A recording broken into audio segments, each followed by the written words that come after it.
nuk është çështja vetëm të reflektosh mbi mesazhin që kjo festë sjell. Ato momentet familjare rreth tryezës janë dhe një reflektim i brendshëm familjar për gjërat që kanë ndodhur gjatë vitit, për disa gjëra që ne mund t'i bëjmë më mirë, çfarë i mësojmë fëmijëve, sa bukur është kur mblidhemi bashkë. Mendoj që festohet bukur dhe kështu në ditët e sotme edhe kjo pjesa e dhuratave. Ne kemi vuajtur shumë sepse kur unë kam qenë fëmijë, ndoshta jemi pak a shumë një brez. Mbaj mend, ai babai im vinte me atë thesin që bëhej me një çarçaf të bardhë me disa lodra fare të thjeshta që ne të gjithë e bënte çdo vit. Dhe ne të gjithë gëzonim. Unë mendoj që është bukur sot pak me dhurata pak më ndryshe, sepse normal që tregu është shumë herë më i gjerë dhe t'jep mundësinë që ti t'i dhurosh fëmijëve disa gjëra më të bukura, por ka mesazh brenda dhe mesazhi është ajo tryeza e përbashkët, e qeshura, gëzimi përbashkët dhe mendoj që e plotson atë si pjesën e Krishtlindjeve, ashtu dhe ato familjare në vetë. Ne jetojmë në një sistem që janë sa rregulla shumë ndjes. Kërkoj ndjes. Jetojmë në një sistem që ka ca rregulla shumë të forta dhe ne nuk shmangët dot askush nga ne. Jam pak ditë që ne fillojmë me marrim ato pushimin që e kemi shumë nevojshëm. Dhe ky sistem neve na ka bërë që të mendojmë për verën, pra sa kur do ikim me pushime, dhe pastaj për fundin e vitit që janë Krishtlindjet. Pra, në thelb ka drejt, po çfarë duhet të them me këtë? Me datë 6 bëhet pema tek shtëpia me 6 dhjetor. Po ka disa vite që edhe fëmijët, po fëmijët e mi tani janë në 10, më e vogël është 18, më e madhe është 31 vjeç. Edhe fëmijët edhe bashkë me bashortën thonë, "Ore, pse se bëjmë gjithë vitin tani?" Po.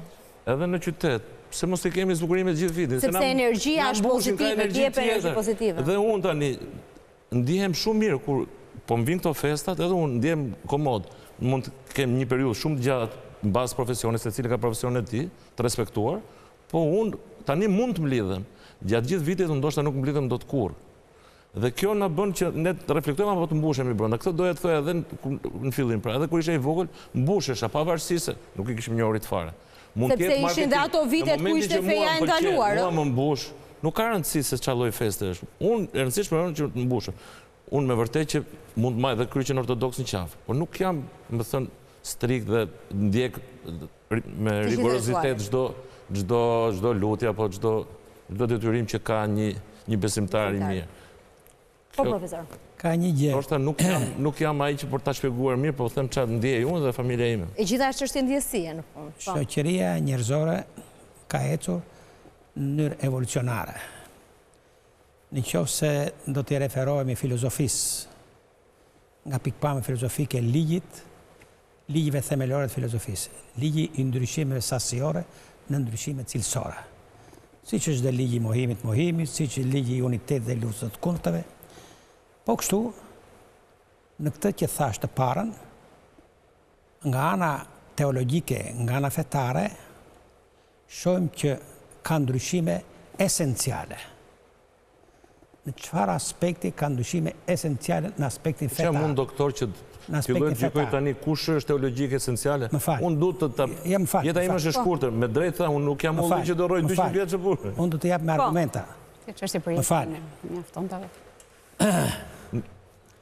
Në qoftë se dikur ishin të ndara dhe janë akoma të ndara fet ortodoksia, katolicizmi, muslimanizmi dhe përfaqësuesit e tyre në personalitete historike, në qoftë se i përmbajemi asaj 100 personalitete historike që janë të shkruar, aty është dhe Krishti, aty është dhe Muhameti në 100 personalitetet. Krishti vetë është një person mistik. A ka ekzistuar, a s'ka ekzistuar, është mistik. Është shkruar e zeza mbi të bardhën. Kurse Muhameti është person real, sepse ai ka lindur në shekullin e 6. Dhe është person real, dihet.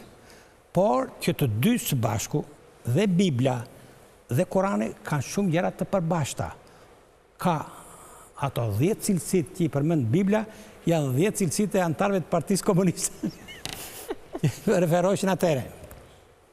Tani në aspektin evolucionar, sot feja ka ndryshuar, pse thash esenciale, po marrin karakterin e partive, jo të feve. Nuk po përmend disa shtete, se mund të më kundërvjen edhe mund të ketë debate të mëdha. Unë nuk po i përmend ato shtete, të cilat vend në plan të parë për të integruar në një vend, vend anën fetare. Kjo nuk shkon. Nuk shkon.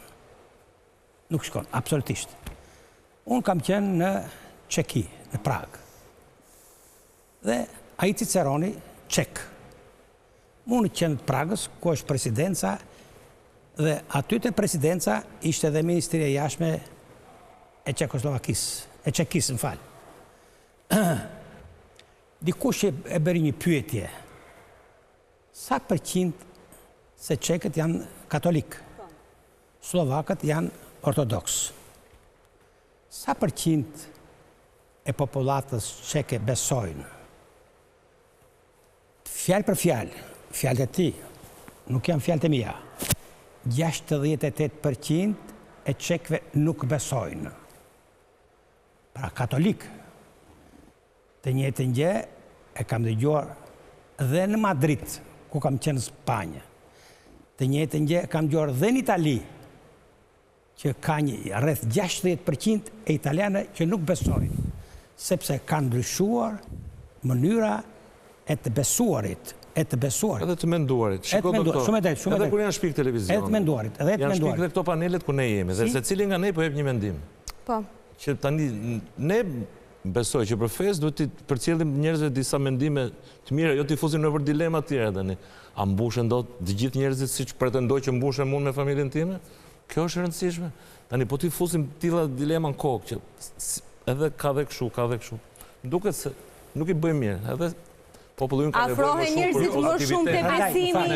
Afrohen njerëzit më shumë te besimi kur janë keq. Prandaj do të dal këtu. Kë leksion do preferoje të mësoj vajzave?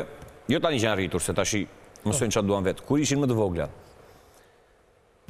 Që është bukur kjo festa se babi do silli dhurata dhe everything is okay, apo Pashkën, që thua ju keqen babi, vetmohimi për njëra tjetrën, dhe vetmohimi që kemi unë dhe mami për ju, është i pakufit, si vetmohimi që bëri Krishti për gjithë njerëzimin. Po nuk e përjashtoj njëra tjetrën. Jo, nuk po dal kundër në asnjë moment, po keq kupton. Se ti thua kjo më mbush shumë. Po. Po më mbush më Pashka s'të mbush ka kaq shumë. Kur të vi Pashka do të flasë edhe për Pashkën. Ju të shon dhurata vajzave për Pashkë? O gjithmonë, çdo ditë viti do të ke mundësi. Jo. Do me thënë. Çdo ditë vitit. Jo, me rregull feste. Për Pashkë nuk çohet dhuratë. Për Pashkë nuk vjen, për Pashkë nuk vjen fare, për Pashkë nuk ka të çfarë. Vajzat e mia dhe djali im, e di çfarë duan me bashkëpunën time? Të bëjnë më të mirë se ne të dy.